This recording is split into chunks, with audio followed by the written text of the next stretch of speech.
তোকে যদি পাশের ফ্ল্যাটের ওই মেয়ের সাথে আরেকবার কথা বলতে দেখি তাহলে তোকে মারতে মারতে মেরেই ফেলবো। এই বলেই কেউ একজন তার স্ত্রীকে শাসাচ্ছিল। ইরা ফ্ল্যাটের বাইরে দরজায় কান পেতে এসব শুনছিল। ইরা একটা বিষয় ভেবে অবাক হচ্ছে, আর তা হলো ফ্ল্যাটের বাইরে দরজায় তালা ঝুলছে, অথচ ভিতরে থেকে মানুষের আওয়াজ আসছে। এটা কি করে সম্ভব? ইরা এটা ভেবে আবার দরজায় কান পাতল, আর তখন ইরার কানে ঠাস ঠাস করে শব্দ ভেসে এলো। মনে হলো যেন কেউ কাউকে জোরে চড় মারছে। একটু বাদে এক নারীর কান্না ভেসে এলো, সেই সাথে এক ছোট বাচ্চা মেয়ে কান্না জড়িত কণ্ঠে বলতে লাগলো, বাবা, বাবা, তুমি আমার মামনিকে মেরো না, আমার মামনির অনেক কষ্ট হচ্ছে বাবা। তখনই এক পুরুষ কর্কশ কণ্ঠে বলল, তুইও তোর মায়ের মতো হয়েছিস, নিষেধ করা সত্ত্বেও তুই ওই মহিলার কাছে যাস। এটা বলার পর আবারও ঠাস করে শব্দ হলো। অমনি সেই বাচ্চা মেয়েটি জোরে কান্না করে উঠল। এসব শুনে ইরার রাগ প্রচণ্ড বেড়ে গেল। মনে মনে বলতে লাগলো, কোন অমানুষের বাচ্চা নিজের স্ত্রী সন্তানের সাথে এমন ব্যবহার করছে, আর দরজা এভাবে তালা লাগিয়ে রেখেছে কেন?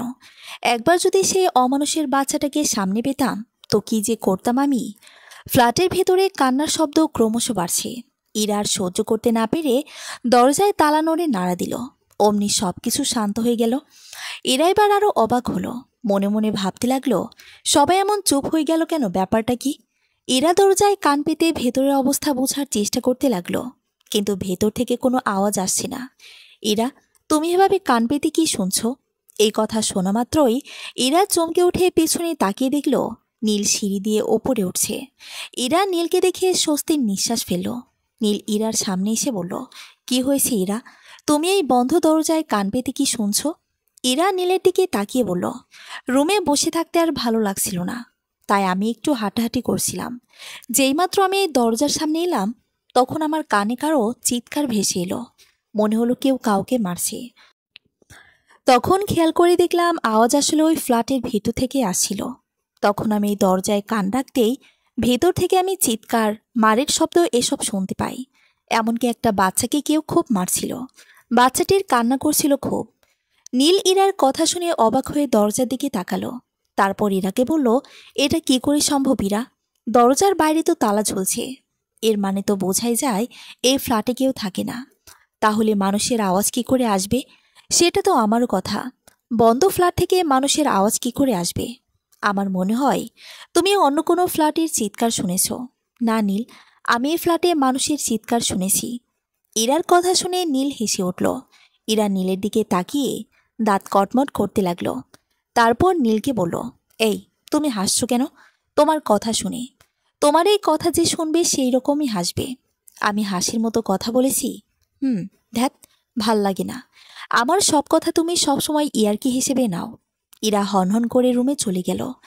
নীল ইরার পিছু পিছু ভেতরে এসে পিছন থেকে ওর কাঁধে হাত রেখে বলল, এভাবে রাগ করে না আমার মিষ্টি বউ। চুপ, কোনো কথা বলবে না আমার সাথে। যাও ফ্রেশ হয়ে নাও। ঠিক আছে। ইরার নীলের বিয়ে হয়েছে মাস 4 হলো। পারিবারিকভাবে দুজনের বিয়ে হয়েছে। নীল একটা প্রাইভেট কোম্পানিতে চাকরি করে।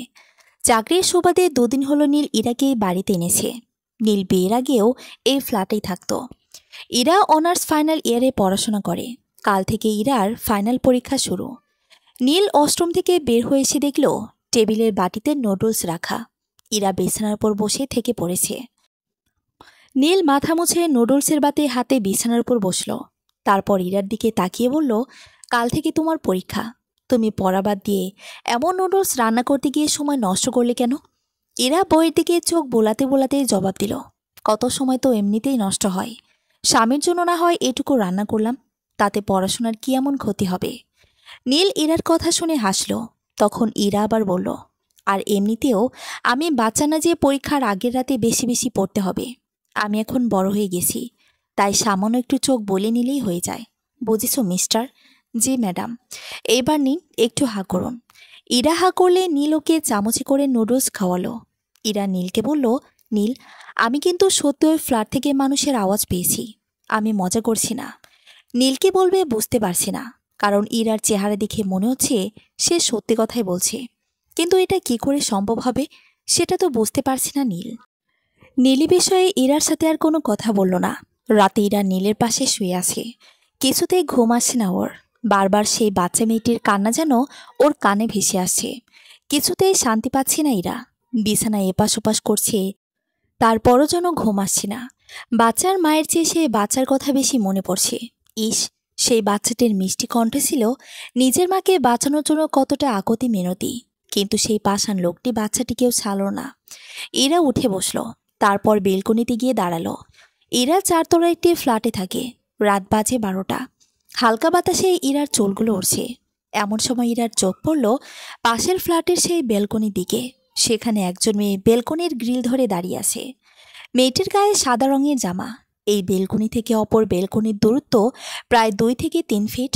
ইরার মনে হলো এটা সেই মেয়েটি যাকে ওই শয়তান লোকটি মারছিল। ইরা আস্তে আস্তে ওই বেলকনির দিকটাই এগিয়ে গেল। তারপর মেয়েটিকে উদ্দেশ্য করে বলল, এই যে আপু, শুনছেন? ইরার কথায় মেয়েটি ইরার দিকে তাকালো। ইরা মেয়েটিকে দেখে বুঝতে পারল মেয়েটি দেখতে যথেষ্ট সুন্দরী। চাঁদের আলোয় মেয়েটার চেহারা অনেক সুন্দর দেখাচ্ছে, কিন্তু মেয়েটির চেহারা জুড়ে আতঙ্ক আর ভয়ের ছাপ। ইরা আবার জিজ্ঞেস করলো, আপু, আপনার মেয়ে কই? এই কথা শুনে মেয়েটি ওর রুমের দরজার দিকে উকি দিল। তারপর হাতে ইশারা করে চুপ থাকতে বলল। মনে হচ্ছে মেয়েটি প্রচণ্ড রকম ভয় পেয়ে আছে। ইরা বলল, ওই লোকটি কেমন স্বামী যে কিনা নিজের স্ত্রীকে এভাবে মারতে পারে? শালা কি মানুষ না অমানুষ? মেয়েটি কিছু বলতে যাবে, এমন সময় ভিতর থেকে এক পুরুষের কণ্ঠ ভেসে এলো। তোকে কতবার বলেছি তুই কারোর সাথে কথা বলবি না? আমার বারণ করা সত্ত্বেও তুই কেন কথা বলছিস? এই কথা শোনা মাত্রই মেয়েটির চোখে মুখে আবার ভয়ের রেখা ফুটে উঠল।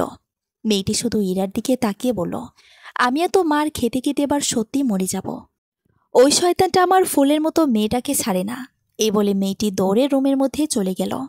ইরা বারবার মেয়েটিকে ডাকল, কিন্তু কোনো সাড়া শব্দ এলো না। একটু বাদে আবার সেই মারধরের আওয়াজ, সেই সাথে মেয়েটির কান্নার আওয়াজ শুনতে পেল। ইরার এসব শোনা ছাড়া আর কিছুই করার নেই। কিন্তু লোকটি কেন এভাবে ওদেরকে মারধর করে? কি ক্ষতি করেছে লোকটির? ইরা নিরুপায় হয়ে রুমে এসে বিছানার উপর চুপ করে বসে রইল। এমন নীল ইরার পিঠে হাত রাখল। ইরা চমকে উঠে পিছনে তাকাতেই নীল বলল, কি ব্যাপার ইরা, তুমি ঘুমাওনি? কাল তো তোমার পরীক্ষা। এভাবে রাত জাগলে তো কাল সমস্যা হবে। তুমি কি কোনো কিছু নিয়ে চিন্তা করছো? আসলে নীল, কি তোমাকে বললাম না ওই ফ্ল্যাটের কথা? আমি না বেলকনিতে ওই ফ্ল্যাটের সেই মেয়েকে দেখেছি। কিন্তু ইরা, আমি এখানে অনেক দিন যাবৎ আছি। বিয়ের প্রায় 1 বছর আগে আমি এই ফ্ল্যাটে উঠেছি, কিন্তু এখন পর্যন্ত ওই ফ্ল্যাটে আমি কাউকে দেখিনি। এটা এভাবেই তালাবদ্ধ আছে। তাহলে কি আমি ভুল দেখেছি? হয়তো। ঠিক আছে, তোমাকে এই ব্যাপারে আর কিছু বলবো না। ইরা চুপ করে শুয়ে পড়ল। নীল ওর পাশে শুয়ে ওকে জড়িয়ে ধরল। তখন ইরা বলল, আমি সত্যি বলছি নীল। আচ্ছা ঠিক আছে, আজ এটা নিয়ে ভেবো না, মাথা ব্যথা করবে। আগেকাল পরীক্ষা দাও, তারপর এই বিষয় নিয়ে তোমার সাথে কথা বলবো। সত্যি তো? এখন ঘুমাও। আচ্ছা। পরের দিন সকালে নীল ইরাকে নিয়ে পরীক্ষা কেন্দ্রে যাওয়ার জন্য বের হলো। ইরার সেই ফ্ল্যাটের দরজার দিকে তাকিয়ে দেখল এখনও সেখানে তালা ঝুলছে। মনে মনে ভাবল, ওই মেয়ের স্বামী আবার কাজে যাবার আগে তালা দিয়ে যায় না তো? কিন্তু রাতেও তো তালা ঝুলছিল। ব্যাপারটা কি? নীলদের ফ্ল্যাটের দরজায় লক করে ইরাকে নিয়ে বেরিয়ে পড়ল। একটা রিক্সা নিয়ে দুজন রওনা দিল। রিক্সা থেকে নামার পর নীল ইরাকে বলল, ঠিকমতো পরীক্ষা দিও কেমন? পরীক্ষা শেষে দেখে শুনে বাসায় যেও। আমার কাজের চাপ না থাকলে আমি এসে নিয়ে যেতাম, তবে আজ মা বাবা আসলে আর সমস্যা নেই। চিন্তা করো না, আমি ঠিকমতো বাসায় চলে যাব। তুমি নিজের খেয়াল রেখো। নীল ইরার কপালে চুমু দিয়ে চলে গেল। ইরা বেশ লজ্জা পেল, যদিও আশেপাশে কেউ ছিল না। তারপরও এমন বাইরের পরিবেশে লজ্জা পাওয়া অস্বাভাবিক না। নীল অফিসে চলে গেল। এমন সময় ওর বান্ধবী সাইমা এসে ওর পাশে দাঁড়ালো। তারপর হালকা একটা ধাক্কা দিয়ে বলল, এবার তো দারুণ পরীক্ষা হবে তোর। কেন? যেভাবে জামাইবাবু তোকে আদর করলো, তাতে ভালো পরীক্ষা না হয়ে উপায় আছে? ইরা অবাক হয়ে ওর দিকে তাকালো। তারপর বলল, তার মানে তুই দেখেছিস? পাবলিক প্লেসে কারণ চোখে পড়বে না এমন হয়? ইস, তোর মতো যদি একটা জামাই থাকতো। আচ্ছা, তোর জামাইটাকে আমায় দিয়ে দে। ইরা তেলে বেগুনে জ্বলে উঠে বলল, কি বললি হারামি? আজ তোর একদিন কি আমার একদিন। সাইমার সেখানে না থেকে দৌড় দিল। ইরা পরীক্ষা শেষে রিক্সা নিয়ে বাড়ির দিকে রওনা দিল। ইরা রিক্সা থেকে নেমে বাড়ির দিকে তাকাতেই ওর চোখ পড়ল ওদের সেই পাশের রুমের বেলকনি দিকে। সেখানে একটা ফুটফুটে ছোট বাচ্চা মেয়ে একটা পুতুল হাতে বেলকনির গ্রিল ধরে দাঁড়িয়ে আছে। দেখে মনে হচ্ছে মেয়েটি চেয়ারের ওপর দাঁড়িয়ে আছে, কেননা মেয়েটিকে অনেক উঁচুতে দেখা যাচ্ছে। ইরা বাচ্চাটির দিকে তাকিয়েছিল। এমন সময় কিছু একটা এসে ইরার পিঠে বেশ জোরে আঘাত করলো। ইরা ব্যথা পেয়ে পিছন ঘুরে দেখল 10 থেকে 11টা বয়সী একটা ছেলে খেলার ব্যাট হাতে ইরার দিকে কিছুটা দূরে দাঁড়িয়ে আছে। ইরার পায়ের মাঝে বল পড়ে আছে। ইরার বুঝতে বাকি রইল না যে ওর পিঠে বলটি ছেলেই মেরেছে, তাই এখন ভয়ে দাঁড়িয়ে আছে। ইরা মাটি থেকে বল গড়িয়ে নিয়ে ছেলেটিকে ডাকল, এই ছেলে, এদিকে আসো। ছেলেটি বেশ ভয় পেয়ে ধীরে ধীরে ইরার দিকে এগিয়ে এলো। তারপর 2 কান ধরে বলল, সরি আপু, ভুল হয়ে গেছে, আর এমন কখনো হবে না। প্লিজ আপনি আমার আম্মুকে কিছু বলবেন না, তাহলে আমার আম্মু আমাকে আর বাইরে খেলতে দিবে না। ছেলেটির এমন কথা শুনে ইরার বেশ হাসি পেল। মাকে মনে হয় বড্ড ভয় পায়, তাই এমন করছে। ইরা ছেলেটির দিকে বল এগিয়ে দিয়ে বলল, ঠিক আছে বাবু, আমি কিছু বলবো না, তুমি গিয়ে খেলো। আর হ্যাঁ, এখন থেকে দেখে শুনে খেলবে, নয়তো কাউকে লেগে যাবে, আর তখন কিন্তু সে আবার তোমার মাকে বলে দিবে। তখন কি হবে বুঝতে পারছো তো? আর এমন হবে না আপু, ঠিক আছে যাও। ছেলেটি বল নিয়ে চলে যেতে লাগলো। ইরা আবার ওই বেলকনি দিকে তাকিয়ে দেখল সেই ছোট্ট মেয়েটি ইরার দিকে তাকিয়ে হাসে। এটা দেখে ইরার বেশ হাসি পেল। ইরা তখন কি যেন ভেবে সেই ছেলেটিকে আবার ডাকলো, এই যে ভাইয়া শোনো। ছেলেটি ঘুরে ইরার দিকে তাকালো, তারপর বলল, জি আপু, এদিকে একটু আসবে। ছেলেটি দৌড়ে ইরার কাছে এসে বলল, হ্যাঁ আপু বলেন। ইরা তখন বেলকনি দিকে ইশারা করে বলল, আচ্ছা ভাইয়া, তুমি কি ওই বেলকনিতে দাঁড়িয়ে থাকা সেই ছোট্ট মেয়েটিকে চেনো? কোন মেয়ে? ওই যে 4 তলায় 3 নম্বর বেলকনিতে যে মেয়েটি দাঁড়িয়ে আছে। কই, ওই বেলকনিতে কেউ নেই। ছেলেটির কথা শুনে ইরা অবাক হলো। তারপর বলল, তুমি কি আমার সাথে মজা করছো? আমার মনে হয় আপনি আমার সাথে মজা করছেন। তার মানে বলতে চাইছো ওখানে কেউ নেই? আমি তো কাউকে দেখতে পাচ্ছি না। আচ্ছা ঠিক আছে, বাদ দাও। আচ্ছা তোমার নামটাই জানা হলো না, তোমার নাম কি? আমার নাম তানভীর। ও, সুন্দর নাম। কোন বাসায় থাকো? এই বাড়িতে 3 তলায় থাকি আমরা। ও, তাহলে তো দারুণ। প্রতিদিন আমাদের দেখা হবে। এখন আসি কেমন? তুমি খেলা করো। ছেলেটি চলে গেল। ইরা তখন বেলকনি দিকে তাকিয়ে দেখল মেয়েটি আর সেখানে নেই। ইরা মনে মনে ভাবল হয়তো ভেতরে চলে গেছে। ইরার কিছু না ভেবে বাড়ির মধ্যে চলে গেল। ইরা ওর ফ্ল্যাটের সামনে এসে দেখল ওই ফ্ল্যাটে এখনো তালা ঝুলছে। এটা দেখে খানিকটা অবাক হলো। ভাবতে লাগলো, আবার ওই লোকটা এদেরকে বাইরে থেকে তালা দিয়ে অফিসে যায়নি তো? মনে তো হচ্ছে এটাই করেছে। কিন্তু এখন পর্যন্ত তো এই ফ্ল্যাট হতে কাউকে বের হতে দেখিনি। আর বের হতে গেলে তো আগে কারো এসে দরজা খুলতে হবে, কারণ তালা তো বাইরে থেকে মেরে দেওয়া। এরা কিছু বুঝতে পারছে না। ভাবলো এটা নিয়ে পরে ভাবা যাবে, আগে গিয়ে ফ্রেশ হয়ে নি। এরা ওয়াশরুম থেকে বের হয়ে ফ্যান ছেড়ে বিছানার উপর এসে বসল। এমন সময় বাড়ির কলিং বেল বাজল। এরা দরজা খুলে দেখল ওর শ্বশুর হাসান মাহমুদ আর শাশুড়ি রুবিনা বেগম দাঁড়িয়ে আছে। ইরা ওদের দুজনকে দেখে খুশি হয়ে বলল, আপনারা এসেছেন? আমি আরও ভাবছিলাম কখন আসবেন। ভেতরে আসুন। রুবিনা, আমাদের জন্য অপেক্ষা করছিলে? ইরা, হ্যাঁ মা, জানেনই তো আমি বাসায় একাই থাকি, একা ভালো লাগে না। আজ থেকে 2 মা মেয়ে গল্প করেই সময় কাটাবো। হাসান, ইরা, তাও গল্প করে সময় কাটানোর মানুষ পেল। এই বুড়ো বয়সে আমারও তো সময় কাটানোর জন্য একটা সাথী দরকার, তাই না ইরা মা? হাসানের কথা ইরার বোধগম্য হলো না। তখন রুবিনা হাসানকে ঝাড়ি মেরে বলল, চুপ করো তো তুমি। কিছুদিন হলো সবে বিয়ে হলো, এত তাড়াতাড়ি বাচ্চা নেওয়ার দরকার নেই। আরও বছরখানেক যাক, তখন দেখা যাবে। ইরা এবার লজ্জা পেয়ে বলল, মা আমি যাই, আপনারা ভেতরে আসুন। ইরা দৌড়ে নিজের রুমে চলে গেল। হাসান রুবিনা দুজনই হাসল।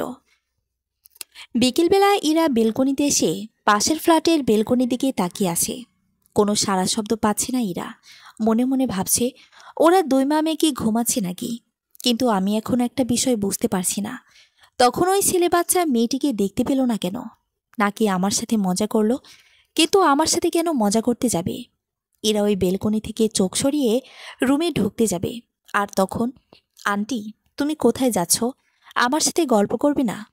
কোনো বাচ্চার কণ্ঠে এই কথাটি শোনা মাত্রই ইরা পিছনে তাকালো, আর তখনই দেখল সেই বাচ্চা মেয়েটি গ্রিল ধরে দেওয়ালের ওপর দাঁড়িয়ে আছে। ইরা মেয়েটির দিকে মুগ্ধ দৃষ্টিতে তাকিয়ে আছে। একটা মেয়ে এতটা সুন্দর কি করে হতে পারে? দুধে আলতা গায়ের রং, লাল টকটকে ঠোঁট, চুলে শিঙের মতো দুটি ঝুঁটি বাঁধা, পরনে সাদা রঙের ফ্রক, হাসলে দুই একটা পড়ে যাওয়া দাঁত দেখা যায়।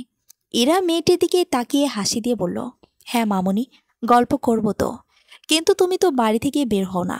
মেয়েটি কোনো কথা না বলে ইরার দিকে তাকিয়ে চুপচাপ দাঁড়িয়ে আছে। ইরা জিজ্ঞেস করল, আচ্ছা মামনি, তোমার নাম কি? আমার নাম মিষ্টি। বা, নামটা তো দেখছি তোমার মতোই মিষ্টি। এই কথা শুনে মিষ্টি খিলখিল করে হেসে উঠল। ইরা বলল, আচ্ছা মামনি, তোমার আম্মু কোথায়? এটা জিজ্ঞেস করতে মিষ্টির চেহারা মলিন হয়ে গেল। একটু চুপ থেকে আবার বলল, মা শুয়ে থেকে কান্না করছে। ইরা অবাক হয়ে জিজ্ঞেস করল, কেন? মিষ্টি কিছু বলতে যাবে, তখনই রুমের ভেতর থেকে মিষ্টির মা বলে উঠল, মিষ্টি, তাড়াতাড়ি রুমে এসো, তোমার আব্বু আসছে। তোমায় কথা বলতে দেখলে কিন্তু খুব মারবে। এটা শোনা মাত্রই মিষ্টির চোখে মুখে ভয়ের ছাপ ফুটে উঠল। মিষ্টি তাড়াহুড়ো করে নামতে গিয়ে মাটিতে পড়ে গেল। ইরা বলে উঠল, আম্মু সাবধানে। মিস্টার এক মুহূর্ত সেখানে দেরি না করে দৌড়ে রুমে চলে গেল। ইরা ভাবল, এই সুযোগ এখন ওই শয়তান লোকটিকে দেখতে হবে, যে কিনা ফুলের মতো এরকম একটা ফুটফুটে মেয়ের গায়ে হাত তোলে। সেই সাথে এটাও জানতে হবে মা মেয়ে ভেতরে থাকা অবস্থায় বাইরের দরজায় তালা ঝোলার রহস্য। এমনকি যখন ওই লোকটি ভেতরে থাকে তখনও বাইরে তালা দেওয়া থাকে। কী করে এটা জানতে হবে? ইরা ওই ফ্ল্যাটের দরজার সামনে গিয়ে দাঁড়ালো লোকটিকে দেখার জন্য। বেশ অনেক সময় পেরিয়ে গেল, তারপরও কেউ এলো না। অন্য সব ফ্ল্যাটের মানুষজন ওপরতলায় চলে গেল, কিন্তু এটাতে এখন পর্যন্ত কেউ এলো না। ইরা তাও অপেক্ষা করতে লাগলো। এমন সময় ভেতর থেকে আবার মারধরের আওয়াজ, সেই সাথে কান্নার শব্দ আসতে লাগলো। ইরা অবাক হয়ে গেল, মনে মনে ভাবছে, মা মেয়ে এভাবে কাঁদছে কেন? ইরা আবার দরজায় কান রাখল। তখন শুনতে পেল সেই লোকটি মিষ্টির মাকে উদ্দেশ্য করে বলছে, তোকে কতবার বলেছি তুই আর তোর মেয়ে যেন কার সাথে কথা না বলে, কিন্তু আমার বারণ করা সত্ত্বেও তোর মেয়ে বেলকনিতে দাঁড়িয়ে আবার কেন ওই মেয়ের সাথে কথা বলল? এই বলে সে মেয়েটিকে মারতে লাগলো। ইরা একদম হতভম্ব হয়ে গেল এই ঘটনায়। সে এখনও ভাবতে পারছে না যে দরজা বন্ধ থাকা অবস্থায় লোকটি ভেতরে প্রবেশ করলো কি করে। তার মানে কি এই দরজা ছাড়াও ভেতরে যাবার জন্য আর কোনো দরজা আছে? না না, এটা সম্ভব না। এমন কোনো পথ সাধারণত এমন বিল্ডিং বাড়িতে থাকে না। ইরা কারো আর্তচিৎকার শুনে আবার দরজায় কান রাখল। আর তখন সে মেয়েটির কান্না শুনতে পেল। মেয়ে কান্না করা অবস্থায় বলছে, আমায় প্রতিদিন এভাবে মারার চেয়ে একেবারে মেরে ফেলো। একেবারে মেরে দিলে তো কাহিনী শেষ হয়ে যায়, কিন্তু এত তাড়াতাড়ি কাহিনী শেষ করতে ভালো লাগে না, তাই তোকে এভাবেই মারব। এসব কথা শুনে ইরার প্রচণ্ড রাগ হচ্ছে। ইরার এখনও বুঝতে পারছে না যে এই ফ্ল্যাটের মধ্যে আসলে কি হচ্ছে। সবকিছু কেমন যেন অদ্ভুত লাগছে। এমন সময় আরও জোরে চিৎকার ভেসেল রুমের ভেতর থেকে। এবার ইরা রেগে গিয়ে দরজায় আঘাত করে বলতে লাগলো, আরে ভেতরে হচ্ছেটা কি? আপনি এভাবে মা মেয়েকে মারছেন কেন? ইরার কথার কোনো সাড়া এলো না। কিন্তু ইরার কথা শুনে রুবিনা বেগম রুম থেকে বের হয়ে এসে বলল, কি হয়েছে ইরা? ইরা করুণ দৃষ্টিতে রুবিনার দিকে তাকিয়ে বলল, দেখুন না মা, ওই বদমাইশ লোকটা তার স্ত্রীকে কি জঘন্যভাবে মারছে। ইরার কথা শুনে রুবিনা অবাক হয়ে বলল, কী সব বলছো? আজ অনেকদিন যাবত যে ফ্ল্যাটে তালা ঝুলছে সেখান থেকে মানুষের চিৎকার কি করে আসবে? বিশ্বাস না হলে আপনি এসে দেখুন না। রুবিনা এক প্রকার ইরার জোড়াজড়িতে দরজায় কান রেখে শোনার চেষ্টা করল, কিন্তু কিছুই শুনতে পেল না।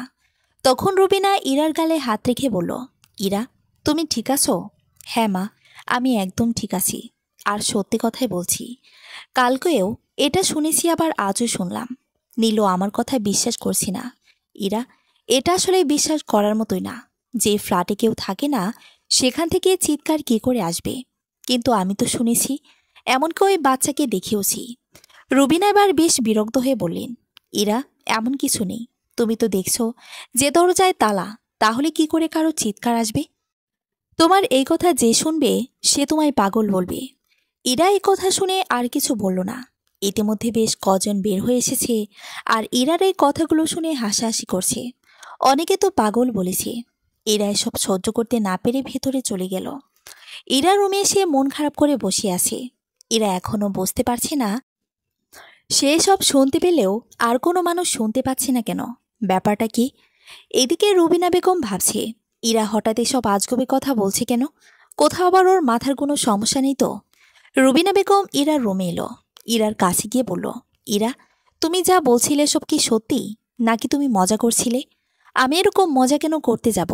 আমি তো এটাই বুঝতে পারছি না যে এসব আমি ছাড়া আর কোনো মানুষ শুনতে পাচ্ছে না কেন। কিন্তু ইরা, এই বাড়িতে নীল প্রায় 1 বছর ধরে আছে। আমিও মাঝে মধ্যে এখানে আসতাম, আর তখন থেকে ওই ফ্ল্যাট এমন বন্ধই দেখছি, কেউ থাকে না ওই ফ্ল্যাটে। তাহলে ব্যাপারটা কি আসলে? থাক, যে ব্যাপারই হোক, তুমি আর এসব নিয়ে ভেবো না। এসব শুনলে মানুষ কিন্তু তোমায় পাগল বলবে, তা তুমি নিজেই দেখলে। ঠিক আছে, আর বলবো না। রুবিনা বেগম ইরার রুম থেকে চলে গেল। ইরা বুঝতে পারছে না যে এসব আসলে কি হচ্ছে। তবে এবার যদি ইরা কোনোভাবে মিস্টার ওর মায়ের সাথে দেখা পায়, তাহলে অবশ্যই জিজ্ঞেস করবে এসবের কারণ কি। রাত 8টা। নীল অফিস থেকে বাসায় এলো।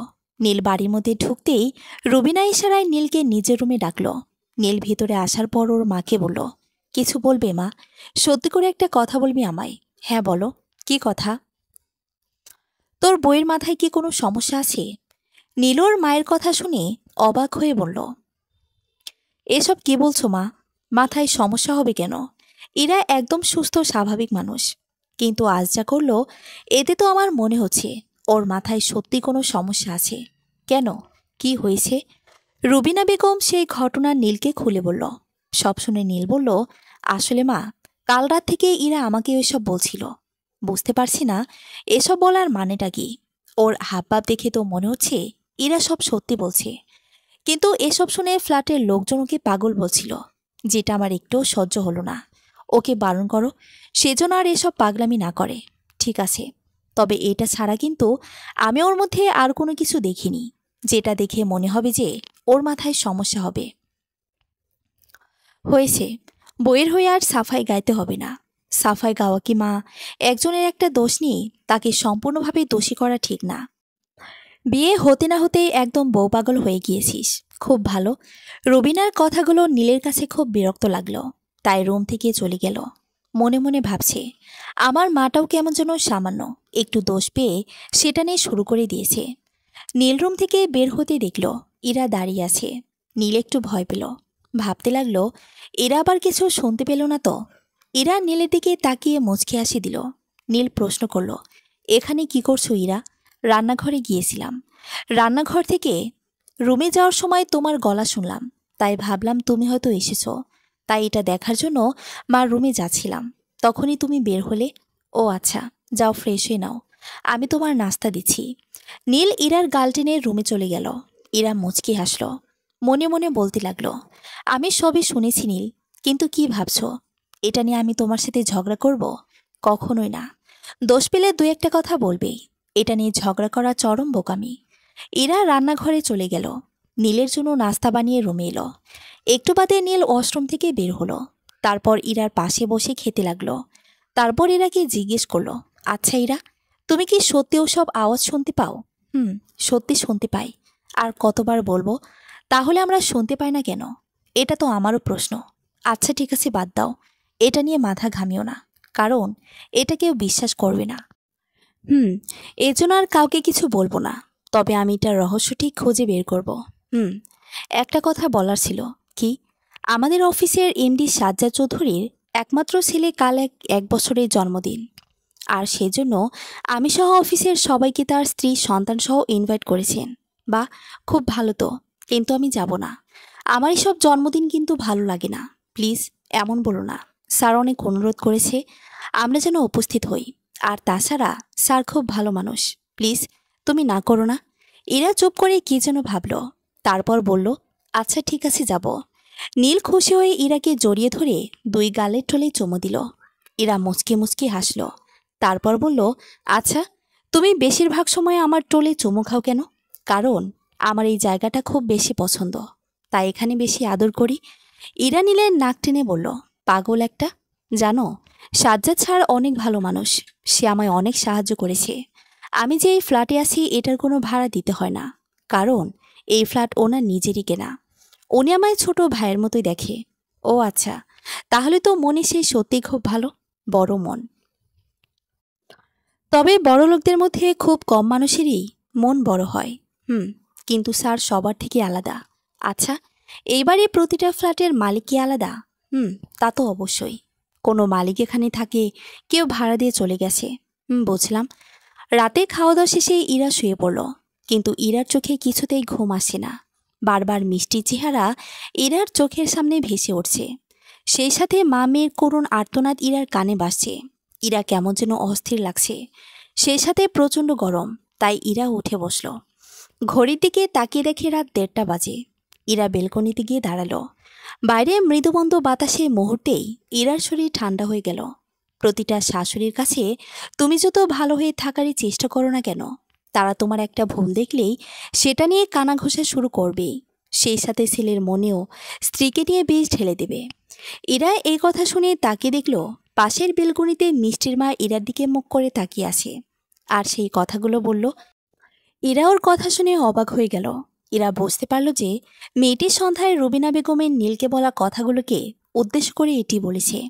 তারপর মেয়েটি আবার বলল, তুমি তোমার শাশুড়িকে এতটা ভালোবাসো, তারপরও সামান্য একটা দোষ পেয়ে সে তোমার স্বামীকে লেলিয়ে দিল। কিন্তু তোমার স্বামী অনেক ভালো, ন্যায় অন্যায় বুঝতে পারে। ইরা অবাক হয়ে জিজ্ঞেস করল, তুমি এটা কি করে জানলে? মেয়েটি রহস্যময়ভাবে হাসল। ইরা বলল, তুমি আসলে কে? আমার নাম তৃণা, কোনো এক অত্যাচারী স্বামীর শিকার হওয়া নারী।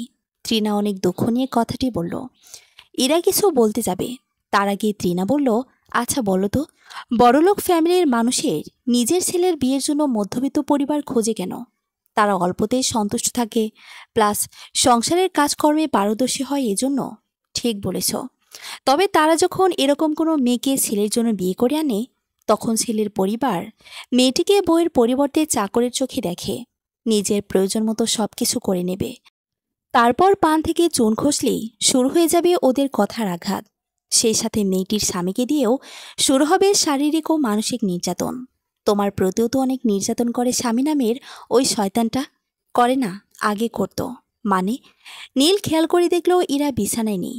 এটা দেখে নীল উঠে বসল। এমন সময় নীল ইরার কথা শুনতে পেল। নীল ভাবতে লাগলো, এত রাতে ইরা বেলকনিতে গিয়ে কার সাথে কথা বলছে। তখন নীল বিছানা থেকে উঠতে দেখল টেবিলের উপর ইরার ফোন রাখা। নীল এবার ভাবল, ইরার ফোন তো এখানে, তাহলে কথা বলছে কার সাথে?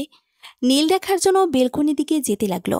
ইরা তৃণাকে প্রশ্ন করল, তোমার কথা আমি বুঝলাম না, কি বলতে চাইছো? তৃণা ইরার দিকে তাকিয়ে হাসল, আর হঠাৎ সে অদৃশ্য হয়ে গেল। ইরা এই দৃশ্য দেখে একবারে হতভম্ব হয়ে গেল। ভয়ে চোখ বড় বড় করল। ইরার পা যেন একদম অসাড় হয়ে গেছে, কোনোভাবেই নড়তে পারছে না। ইরা চিৎকার দিয়ে দৌড়ে রুমের ভেতর আসতে যাবে, আর তখনই সে নীলের সাথে ধাক্কা খেয়ে মেঝেতে পড়ে গেল। ইরার এই অবস্থা দেখে নীল বলতে লাগলো, ইরা, কি কি হয়েছে তোমার? এভাবে চিৎকার করছো কেন? সরো, সরো আমার সামনে থেকে। ইরা মাটিতে বসে নিজের হাত পা ছোড়াছড়ি করতে লাগলো। নীল ইরার সামনে বসে ওকে ধরে শান্ত করার চেষ্টা করতে লাগলো, কিন্তু ইরা কিছুতেই শান্ত হচ্ছে না দেখে নীল জোর গলায় বলল, ইরা, এটা আমি নীল। ইরা নীলকে দেখে শক্ত করে জড়িয়ে ধরে কাঁদতে লাগলো। নীল দেখল ইরার গা একদম ঘামে ভিজে গেছে। নীল ইরার পিঠে হাত বুলিয়ে দিতে দিতে বলল, কি হয়েছে ইরা, তুমি এমন ভয় পাচ্ছ কেন? ইরা কিছু বলছে না, ভয়ে ওর হাত পা শুধু কাঁপছে। নীল ইরাকে ধরে বিছানায় এনে বসালো, তারপর বলল, এখন বলো, কি হয়েছে তোমার? আগে বেলকুনির দরজা বন্ধ করে এসো। নীল গিয়ে দরজা বন্ধ করে দিল। তারপর ইরার সামনে বসে বলল, এখন বলো ইরা, কি হয়েছে? তোমাকে আমি ওই ফ্ল্যাটের যে মামের কথা বলছিলাম না, ওরা কোনো মানুষ না, ওরা হলো অশরীরী আত্মা। এই বলে ইরা সম্পূর্ণ ঘটনা নীলকে বলল। সব শুনে নীল বলল, এজন্য বলেছিলাম তুমি এসব নিয়ে মাথা ঘামাইও না। আমার কথা শুনলে না, এখন দেখলে তো। আচ্ছা, এখন শুয়ে পড়ো, আমি তোমায় ঘুম পাড়িয়ে দিচ্ছি। ইরা গুটিসুটি মেরে শুয়ে নীলকে জড়িয়ে ধরল। তারপর বলল, আমার খুব ভয় করছে। ভয় পেও না, আমি আছি তো। এই বলে নীল ইরার মাথায় হাত বুলিয়ে দিতে লাগলো। ইরা রাতের ঘটনা নিয়ে অনেকটা ভয় পেয়ে আছে। রুম থেকে বাইরে যেতেই ভয়ে হাত পা ঠান্ডা হয়ে আসে।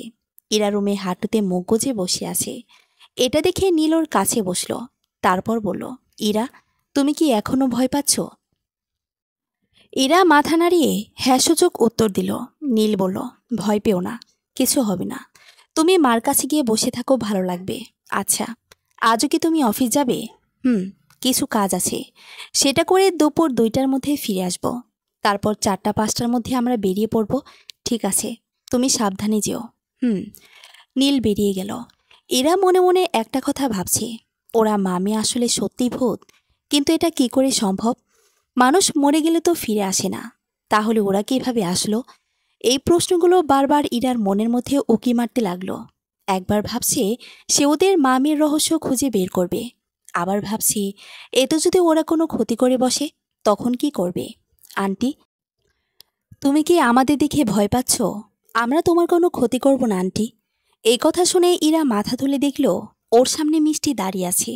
ইরা মিষ্টিকে দেখে ভয়ে পিছন দিকে সরে যেতে লাগলো। এটা দেখে মিষ্টির মুখ মলিন হয়ে গেল। মিষ্টির মলিন মুখ দেখে ইরার একটু খারাপ লাগলো। মিষ্টি বলতে লাগলো, আমায় আমার মা ছাড়া কেউ ভালোবাসে না, কেউ না। মিষ্টি কথাটা এমনভাবে বলল যেন কথা এসে ইরার কলিজায় আঘাত করল। ইরা কিছু বলতে যাবে, তার আগেই মিষ্টি অদৃশ্য হয়ে গেল। ইরার মনে মিষ্টা ত্রিনাকে নিয়ে অনেক প্রশ্ন ঘুরপাক খাচ্ছে। মনে মনে ভাবছে, ওদের যদি আমার কোনো ক্ষতি করার ইচ্ছে থাকতো তাহলে ঠিকই কিছু না কিছু করত। কিন্তু এখন পর্যন্ত ওর ক্ষতি তো দূরের কথা, উল্টো ওর সাথে ওরা কথা বলছে। কিন্তু ওরা এই অবস্থায় পরিণত হওয়ার আগে ওদের মারা যেতে হয়েছে। ওরা তাহলে মারা গেল কি করে? ওদের মারা যাওয়ার পেছনে নিশ্চয়ই কোনো কারণ রয়েছে। এসব কিছু জানতে হবে আমার। ওদের দেখে ভয় পাওয়া যাবে না। যতদূর মনে হয় ওরা আমার কোনো ক্ষতি করবে না। এবার আমি ওদের কাছ থেকে সব শুনবো। হতে পারে ওরা মামে আমার কাছে কোনো সাহায্য চাইছে। ইরা আবার বেলকনিতে গেল, দেখল পাশের ফ্ল্যাটের বেলকনিতে কেউ নেই। ইরা ত্রিনার মিষ্টির নাম ধরে রাখল, কিন্তু কোনো সাড়া শব্দ এলো না। এটা দেখে ইরা ফিরে আসতে যাচ্ছিল। আমি জানতাম তুমি আমাদের ভয় পাবে না, বিশ্বাস রেখো, আমি তোমার ক্ষতি করব না। ইরা পেছনে তাকিয়ে দেখল ত্রিনা বেলকনিতে দাঁড়িয়ে আছে। ত্রিনার পাশে ওর মেয়ে মিষ্টি। ইরা বলল, আচ্ছা, এখন তোমরা যে অবস্থায় আছো, আগে নিশ্চয়ই তোমরা স্বাভাবিক মানুষ ছিলে, তাই না? হ্যাঁ। তাহলে তোমাদের এই অবস্থা হলো কি করে? কথাটা শোনা মাত্রই ত্রিনার মুখে বিষাদের ছায়া নেমে এলো। ত্রিনা কিছু বলার আগেই পিছনে তাকালো, তারপর ভয় জড়ানো চোখে ইরার দিকে তাকালো। তারপর মিষ্টির হাত ধরে টেনে নিয়ে ভেতরে চলে গেল। ইরা কয়েকবার ত্রিনার নাম ধরে ডাকলো, কিন্তু ত্রিনা কোনো কথা না শুনে ভেতরে চলে গেল। একটু বাদে আবার সেই মারধরের আওয়াজ, সেই সাথে ভেসেল আবারও সেই ঝাঁঝালো পুরুষের কণ্ঠ। তুই আবার ওদের সাথে কথা বলছিস, তাই না? ওরা তোকে কি পরামর্শ দেয় বল দেখি? ত্রিনা কাঁদতে কাঁদতে বলতে লাগলো, ওরা আমায় কিছু পরামর্শ দেয় না। আমি তো শুধু একাকিত্ব কাটানোর জন্য ওদের সাথে কথা বলি। আপনার ব্যাপারে কিছু বলি না ওদের। অমনি ঠাস করে এক চড় মারার শব্দ এলো। তারপর সে বলতে লাগলো, মিথ্যা বলছিস আমায়? ওরা নিশ্চয়ই তোকে আমার বিরুদ্ধে প্রতিবাদ করার পরামর্শ দেয়, তাই না? ত্রিনা কথাটি বারবার অস্বীকার করছে, আর ততবার ওকে মারধর করছে। একসময় এসব কিছু আবার শান্ত হয়ে গেল। ইরা আবার মনে মনে ভাবতে লাগলো, ত্রিনারা তো মারা গেছে, এখন যারা আছে সেটা হলো ওদের অশরীরী। 3 দিন ধরে ইরা যা শুনছে এসব আবার অতীতের কোনো ঘটনা নয় তো, যা ইরাকে জানাতে চায়। এমনটাই হবে। এসবের মাধ্যমে হয়তো ত্রিনা ওর মেয়ে ওদের থেকে সাহায্য চায়। দুপুর 2টোয় নীল বাসায় এলো। নীল ফ্রেশ হয়ে ইরাকে বলল, ইরা রেডি হয়ে নাও। এত তাড়াতাড়ি রেডি হব? নীল হেসে উঠে বলল, তোমার রেডি হতে হতে প্রায় 5টা বেজে যাবে। কি বলো? এখন বাজে 2:30। আমার কি রেডি 2.5 ঘন্টা লাগবে? মেয়ে মানুষ তো এর চেয়ে বেশি সময় লাগতে পারে। চুপ, আর একটা কথাও বলবে না। এই বলে ইরা মুখ বাঁকা করে বসল। নীল ইরার কাছে বসে ওর গাল দুটো আলতো করে টেনে বলল, কি ব্যাপার? আমার বউটা এমন রাগ করেছে কেন? কই রাগ করছি? আসলে আমার বউটাকে রাগাতে আমার খুব ভালো লাগে। তাহলে এবার রাগ ভাঙাও। নীল ইরার মুখ ধরে ওর কপালে, 2 চোখে, নাকে, গালের 2 টোলে চুমু দিল। তারপর ঠোঁটের পাশে চুমু দিল। ইরা তখন হাত দিয়ে নিজের ঠোঁট ইশারা করে লজ্জা ভাব নিয়ে হেসে বলল, এবার এখানে এখানে দিলে মন আবার অন্য কিছু চাইবে। তাহলে থাক, আমি একটু ঘুমাই, পরে ডেকে দিও। আচ্ছা। ইরা শুয়ে পড়ল। বিকেলে ইরা রেডি হয়ে নিল। কালো রঙের জামা, মুখে হালকা মেকআপ, ঠোঁটে লাল লিপস্টিক। এই অবস্থায় ইরাকে দেখতে অনেক সুন্দর লাগছে। নীল ইরার কাছে এসে বলল, আমার বউটাকে দেখতে একদম পরীর মতো লাগছে। ইরা লজ্জা পেয়ে বলল, হয়েছে, চলো এখন। নীল ইরাকে নিয়ে সাজ্জাদের বাসার উদ্দেশ্যে রওনা দিল। কিছুক্ষণ বাদে ওরা সাজ্জাদের বাসায় পৌঁছে গেল। ইরা সাজ্জাদের বাড়ির দিকে তাকিয়ে আছে। একদম রাজপ্রাসাদের মতো অবস্থা। নীল ইরাকে নিয়ে ভেতরে গেল। ভেতরে এসে দেখল নীলের অফিসের অনেক কলিগ এসেছেন। কেউ কেউ স্ত্রী সন্তান নিয়ে এসেছে, কেউ একা। বাড়ির মধ্যে একদম জাঁকজমকপূর্ণ অবস্থা। মানুষ ও বাচ্চাদের কোলাহলে বাড়িটা মুখরিত হয়ে আছে। ইরা বলল, তোমার বসের টাকা পয়সার অভাব নেই। বাড়ির অবস্থা দেখে সেটা বুঝতে পারছি। হ্যাঁ, স্যার জমিদার বংশের ছেলে। এমন সময় 40 থেকে 45 বছর বয়সী এক লোক নীল আর ইরার সামনে এসে দাঁড়ালো। চেহারায় বেশ স্মার্টনেস ভাব। নীল লোকটিকে দেখে ইরাকে বলল, ইনি হলেন আমার অফিসের বস মিস্টার সাজ্জাদ চৌধুরী। ইরা সাজ্জাদের সাথে ভাব বিনিময় করল। সাজ্জাদ, তোমরা যে এসেছো এতে আমি অনেক খুশি হয়েছি। যাই হোক, সামনে এসো, একটু বাদেই কেক কাটা হবে। এই বলে সাজ্জাদ চলে গেল আর সমস্ত লোকজনকে এক জায়গায় দাঁড়াতে বলল। একটা টেবিলে বিশাল বড় একটা কেক এনে রাখা হলো। ইরার কেন জানি মনে হচ্ছে সেই সাজ্জাদের কণ্ঠ আগেও শুনেছে। কোথায় শুনেছে মনে করতে পারছে না। এমন সময় দেখল সিঁড়ি দিয়ে বাচ্চা কোলে এক মেয়ে নেমে আসে। মেয়েটি দেখতে খুব সুন্দরী। ইরা মেয়েটির দিকে তাকিয়ে অবাক হয়। তখন নীল বলল, এটাই হলো সাজ্জাদ চৌধুরীর স্ত্রী আর তার একমাত্র সন্তান। কিন্তু এই মেয়ের বয়স আর আমার বয়স তো প্রায় একই, তাই না? এই বুড়ো বয়সে এত কম বয়সী মেয়েকে বিয়ে করে কিভাবে? ছেলেদের টাকা থাকলে মেয়েদের বাবা মার চেয়ে বেশি বয়সের লোকের সাথে মেয়ের বিয়ে দিতে দ্বিধাবোধ করে না। আর একটা কথা, এটা কিন্তু স্যারের দ্বিতীয় স্ত্রী। ইরা আবারও অবাক হয়ে বলল, তাহলে প্রথম স্ত্রী কই? শুনেছি কোনো একটা কারণে ওদের ডিভোর্স হয়ে গেছে। আচ্ছা, এখন এদিকে এসো। ইরা নীলের সঙ্গে যেখানে কেক কাটা হচ্ছে সেখানে গেল। ইরা যতবার সাজ্জাদের কণ্ঠ শুনছে ততবার মনে হচ্ছে সে এই কণ্ঠ আগেও শুনেছে, তবে কোথায় সেটা মনে পড়ছে না। ইরা বাসায় আসার পর অনেকটা ক্লান্ত হয়ে পড়ে, তাই তাড়াতাড়ি ঘুমিয়ে যায়। পরের দিন সকালে নীল অফিস যাওয়ার পর ইরা রুমের কাজ করছে। এমন সময় ইরার শাশুড়ি রুবিনা বেগম এক মেয়েকে সাথে নিয়ে রুমে এসে বলল, এটা হচ্ছে আমার ছেলের বউ। ও আচ্ছা। ইরা মেয়েটির দিকে তাকালো। মেয়েটির বয়স 30 থেকে 32-এর মতো হবে। রুবিনা, তোমরা দুজন গল্প করো, আমি একটু আসি। এই বলে রুবিনা বেগম চলে গেল। ইরা মেয়েটির সাথে কথা বলতে লাগলো। দু এক কথার মাধ্যমে ইরা জানতে পারল মেয়েটির নাম সামিরা। ইরাদের অপরের ফ্ল্যাটে থাকে। সামিরা বলল, তুমি যেহেতু আমার বয়সে ছোট তাই তুমি করে বললাম, কিছু মনে করো না। কে মনে করব আমি? আপনি তো আমার বড় বোনের মতো, তাই না? আসলে আমি তোমায় একটা কথা বলতে এসেছিলাম। কি কথা? সামিরা একবার দরজার দিকে তাকিয়ে তারপর ইরাকে বলল, পরশুদিন সন্ধ্যায় তুমি যেরকম আওয়াজের কথা বলছিলে ওইরকম ঘটনা আজ থেকে 10 বছর আগে ঘটতো এখানে। তখন আমরা এই ফ্ল্যাটে থাকতাম। ইরা তখন আগ্রহ নিয়ে জানতে চাইল, মানে একটু যদি বুঝিয়ে বলতেন। ওই ফ্ল্যাটে ত্রিনা নামের এক মেয়ে তার স্বামী সন্তান নিয়েই থাকত। তার স্বামী প্রায় মেয়েটিকে মারধর করত। বাচ্চাটিও রেহাই পেত না বাবার মার থেকে। কেন এমন মারত ওদের জানি না। আমি এটা জানতে চাইতাম, বলতো না। তবে মাঝে মধ্যে শুনতে পেতাম আমার সাথে কথা বলতো, নিজের মেয়েকে আমার মেয়ের সাথে খেলতে পাঠাতো। এটা লোকটির পছন্দ ছিল না। এরপর থেকে আর আসতো না। তারপরও খুব মারধর করত। একদিন এতটাই মারছিল যে আমি সহ্য করতে না পেরে বাধা দিতে যাই। আর এটা ছিল আমাদের অপরাধ, তাই আমাদের বাড়ি ছেড়ে দিতে বলে। ইরা অবাক হয়ে প্রশ্ন করল, আপনাকে বাড়ি ছেড়ে দিতে বলল কেন? কারণ এই 2 ফ্ল্যাটের মালিক সে ছিল। কি সাজেদ না কি যেন নাম? সাজ্জাদ? হ্যাঁ, এটাই। ইরা একেবারে হতভম্ব। তার মানে ত্রিনাই সাজ্জাদের স্ত্রী ছিল। আর যে মানুষটা এত ভালো তার মধ্যে এমন খারাপ আচরণ। ইরা সামিরাকে জিজ্ঞেস করল, আচ্ছা তারপর কি হলো? তো আমরা বাড়ি ছেড়ে চলে যাই। বাড়ি ছেড়ে যাওয়ার 2 বছর পর আমরা এই বাড়ির ওপর তলার ফ্ল্যাট কিনে ফেলি। তখন আমি এসে দেখি এখানে আর ওরা থাকে না। ভাবলাম হয়তো চলে গেছে, তাই এই ব্যাপারে আর মাথা ঘামাইনি। ও, কিন্তু জানেন সাজ্জাদ আবার একটা বিয়ে করেছে। কাল আমরা ওর ছেলের জন্মদিনের উৎসবে গিয়ে দেখলাম। তাহলে ত্রিনা কই? আমার স্বামী বলছিল কোনো একটা কারণে নাকি ওদের ডিভোর্স হয়ে যায়, পরে দ্বিতীয় বিয়ে করেছে। ও, সামিরা ইরার সাথে আর 2 এক কথা বলেই চলে যায়। তখন ইরা ভাবতে থাকে সাজ্জাদের সাথে ত্রিনার ডিভোর্স হয়নি। এর পেছনে নিশ্চয়ই অন্য কোনো রহস্য আছে। কারণ ত্রিনা আর ওর মেয়ে দুজনেই তো মারা গেছে। কিন্তু ওরা মারা গেল কিভাবে, এটা আবার আমার জানতে হবে। নিশ্চয় ওদের মারা যাবার পিছনে সাজ্জাদের হাত আছে। ইরা ট্রেনারের ফ্ল্যাটের দরজার সামনে এসে দাঁড়ালো। মনে মনে ভাবছে, যে করে হোক এই ফ্ল্যাটের মধ্যে আমার ঢুকতেই হবে, কিন্তু এই জন্য আগে এই ফ্ল্যাটের তালা খোলা জরুরি। এটা তো সাধারণ মানুষ সহজে খুলতে পারবে না, এই জন্য একজন তালা চাবির মিস্ত্রি লাগবে। এটা সে পাবে কোথায়? এর জন্য নীলের সাহায্য নিতে হবে।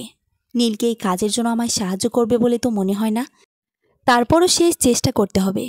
রাতে যখন নীল বাসায় এলো তখন ইরা বলল, এই ফ্ল্যাট আর পাশের ফ্ল্যাট দুটোই সাজ্জাদের, এটা কি তুমি জানতে? হুম, কিন্তু তুমি কি করে জানলে? উপরের ফ্ল্যাটের সামির আপু বলেছে। ও আচ্ছা, তুমি আমায় একটা সাহায্য করতে পারবে? নীল হাসি মুখে বলল, হ্যাঁ বলো, কি সাহায্য? আমায় একটা তালা চাবির মিস্ত্রি এনে দিতে পারবে? নীল অবাক হয়ে জিজ্ঞেস করল, তুমি তালা চাবির মিস্ত্রি দিয়ে কী করবে?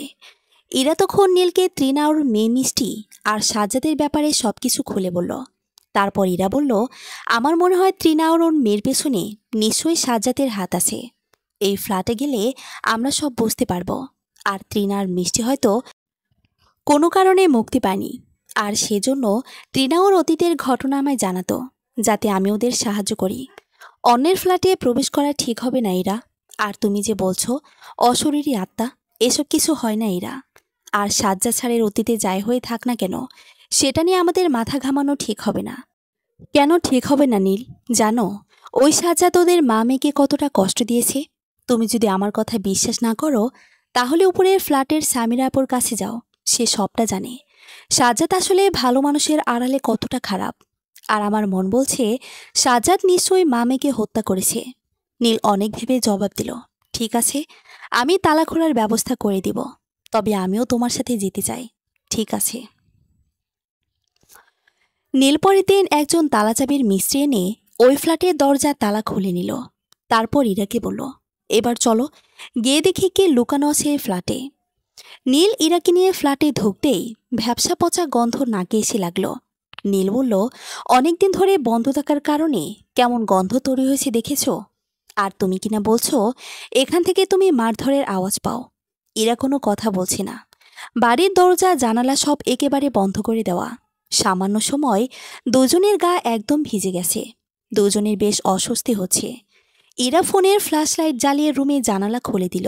রুমে আলো প্রবেশ করার পর ওরা চারদিকে তাকিয়ে দেখল, দেয়ালে মাকড়সার জাল দিয়ে একদম ভরে গেছে। মেঝেতে ধুলার স্তূপ জমেছে। ইরা বলল, এমন বন্ধ রুমে ধুলা কি করে জমতে পারে? বোকার মতো কথা বললে। ইরা জবাবে কিছু বলল না। ইরা বেলকনির রুমের দিকে এগিয়ে যেতে লাগলো। নীল সেখানে দাঁড়িয়ে থেকে এদিক ওদিক দেখছে। এমন সময় ঠাস করে ফ্ল্যাটের মেইন দরজা বন্ধ হয়ে গেল। এতে দুজনেই চমকে উঠল। এরপর আস্তে আস্তে রুমের সব জানালা বন্ধ হতে লাগলো। ইরা এসে নীলের পাশে দাঁড়ালো। নীল বলতে লাগলো, এসব দরজা জানালা এমনি এমনি বন্ধ হচ্ছে কেন? জানি না। এরপর হঠাৎ রুমের লাইটগুলো জ্বলতে নিভতে শুরু করলো। তারপর পিছন থেকে ছোট বাচ্চা মেয়ের খিলখিল হাসির শব্দ ভেসে এলো। শব্দ পেয়ে নীল আর ইরা দুজন তাকিয়ে দেখল ত্রিনা আর মিষ্টি দাঁড়িয়ে আছে। ত্রিনাকে অনেক ভয়ানক দেখাচ্ছে। নীল চোখে মুখে ভয় ফুটে উঠল। নীল বলল, কারা তোমরা? আর এখানে এলে কি করে? ত্রিনা, আমরা এখানেই থাকি। নীল, এখানেই থাকো মানে? এই ফ্ল্যাট তো আজ অনেকদিন যাবৎ বন্ধ। তখন ত্রিনা ইরার দিকে তাকালো। নীলের বুঝতে বাকি রইল না যে ইরা এতদিন যা যা বলেছে তা সবই সত্যি। এমনকি নীল এখনও বিশ্বাস করতে পারছে না যে সে দুজন অশরীরের সামনে দাঁড়িয়ে আছে। নীল, তোমাদের এ অবস্থা হলো কি করে? আর তোমার সাথে সাজ্জাদ স্যারের সম্পর্ক কি? ত্রিনা, আমি সাজ্জাদের স্ত্রী আর এটা ওর মেয়ে। নীল, স্যারের থেকে জেনেছিলাম তোমার সাথে ওনার ডিভোর্স হয়ে গেছে। তাহলে এইসব? ত্রিনা, সাজ্জাদ আমাদের মা মেয়েকে খুন করেছে। নীল একদম হতভম্ব হয়ে গেল।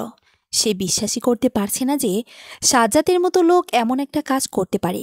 নীল, উনি কেন তোমাদের হত্যা করেছে? ইরা, আর তোমাকে এমন মারধরি বা কেন করত? ত্রিনা, আমি ছিলাম নিম্ন মধ্যবিত্ত পরিবারের মেয়ে। আমার মা অনেক ছোটবেলাতেই মারা যায়। তখন থেকে বাবা আমায় মানুষ করেছে। আমার বাবা অনেক অসুস্থ ছিল, তাই চাচ্ছিল তাড়াতাড়ি বিয়েটা দিয়ে দিতে। যখন আমার বয়স 17, তখন সাজ্জাদের পরিবার থেকে আমার বাবার কাছে বিয়ের প্রস্তাব দেয়।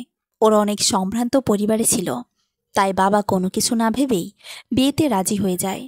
বিয়ের কিছুদিন বাদে বাবা মারা যায়। বাবা মারা যাওয়ার শ্বশুর শাশুড়িকে নিজের মা বাবা হিসেবে মেনে নিয়েছিলাম। তারা ছাড়া আমার আপন বলতে কেউ ছিল না। আমি মা বাবা হিসেবে মানলেও তারা আমায় কখনো মেয়ে হিসেবে মেনে নেয়নি। আমায় দিয়ে বাড়ির সব কাজ করে নিত। আমি হাসি মুখে সব করতাম, কিন্তু একটু পান থেকে চুন ঘষলেই আমার শাশুড়ি অনেক কথা শোনাতো। এমনকি রাতে আমার সাজ্জাদকে দিয়েও আমার উপর শারীরিক ও মানসিক অশান্তি করত। এভাবে দিনের পর দিন চলছিল। এরপর সাজ্জাদ এখানেই চাকরি পায় আর আমায় নিয়ে এই শহরে চলে আসে। সাজ্জাদের কাছে আমি ছিলাম দিনের বেলাতে দাসীর মতো, আর রাতের বেলা ওর শয্যা সঙ্গী।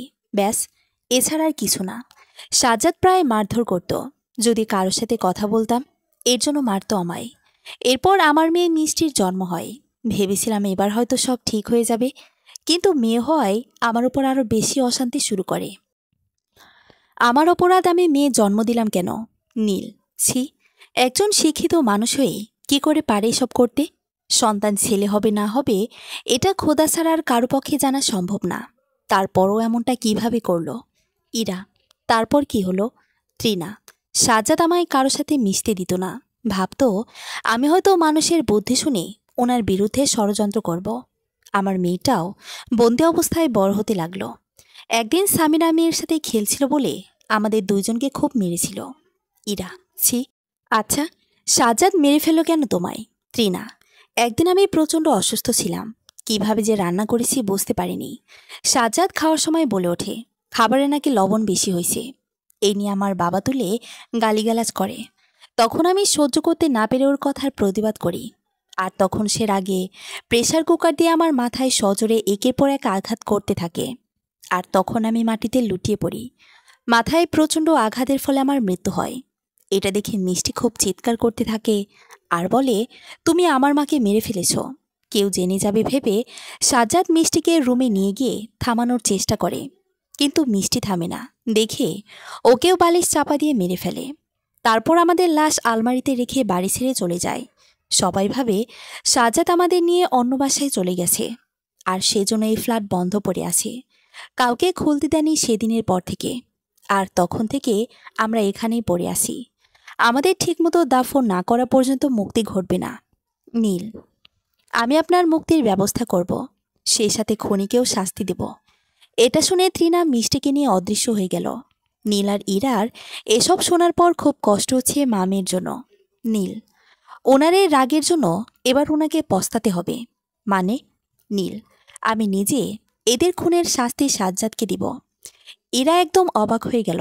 মনে মনে ভাবছে যে সাজ্জাদের প্রশংসায় পঞ্চমুখ ছিল, আর সে কিনা আজ ওকে শাস্তি দেওয়ার কথা বলছে। ইরা বলল, এতে তোমার খারাপ লাগবে না? অন্যায়কারী যত আপন মানুষই হোক, তাকে শাস্তি দিতে খারাপ লাগবে না। নীলার ইরা বেডরুমে আলমারি খুলে দেখল পাশাপাশি দুটো লাশ বসানো অবস্থায় রয়েছে। এটা দেখে ইরার খুব কান্না পাচ্ছে। নীল ইরাকে নিয়ে বের হয়ে এলো। নীল পুলিশকে খবর দেয়। পুলিশ এসে ওই ফ্ল্যাট থেকে 2 লাশ উদ্ধার করে, সে সাথে সাজ্জাদকে গ্রেফতার করে। সব ধরনের পরীক্ষার সাজ্জাদের সাথে ত্রিনার আর মিষ্টির সবকিছু প্রমাণ হয়, আর সাজ্জাদ নিজের দোষ স্বীকার করে। তখন সাজ্জাদ নীলকে একটা কথা বলেছিল যে আমায় জেলে বেশি দিন আটকে রাখতে পারবে না, আমি তো ছাড়া পাবই, তারপর তোমাদের ব্যবস্থা আমি করব। নীল কোনো কিছু ভাবে না সাজ্জাদের কথায়, মনে মনে ভাবে যা হবে পরে দেখা যাবে। এরপর নীল সাজ্জাদের বাড়ি ছেড়ে অন্য একটা বাড়ি ভাড়া নেয় আর ইরাকে নিয়ে সেখানেই থাকতে শুরু করে। ত্রিনার মিষ্টিকে শরীয়ত মাফিক দাফন করা হয়, আর এতে 2 মা মেয়ে একেবারে সারা জীবনের মতো মুক্তি পেয়ে যায়। ইরা সকালবেলা ঘুমিয়ে আছে। এমন সময় কেউ ওর কানের কাছে এসে বলল, আমাদের সাহায্য করার জন্য অনেক ধন্যবাদ, সুখী হও তোমরা। এটা শুনে ইরা চোখ মেলে তাকায়। তখন ওর সামনে ভেসে ওঠে ত্রিনা আর মিষ্টির হাস্যোজ্জ্বল মুখ। দুজন একেবারে সারা জীবনের মতো অদৃশ্য হয়ে যায়। সাজ্জাদ জেলে যাবার কারণে নীল পরবর্তীতে অফিসের এমডি হয়। এরপর থেকে নীল আর ইরার জীবন সুখেই চলতে থাকে। কিন্তু হঠাৎ একদিন খবর আসে সাজ্জাদ নিজের মানসিক ভারসাম্য সারা জীবনের মতো হারিয়ে পাগলের মতো অবস্থা হয়েছে ওর। এই খবর শুনে নীল ইরা দুজনেই চমকে যায়। হঠাৎ এমন কেন হলো তা সকলের অজানায় রয়ে গেল। সমাপ্ত।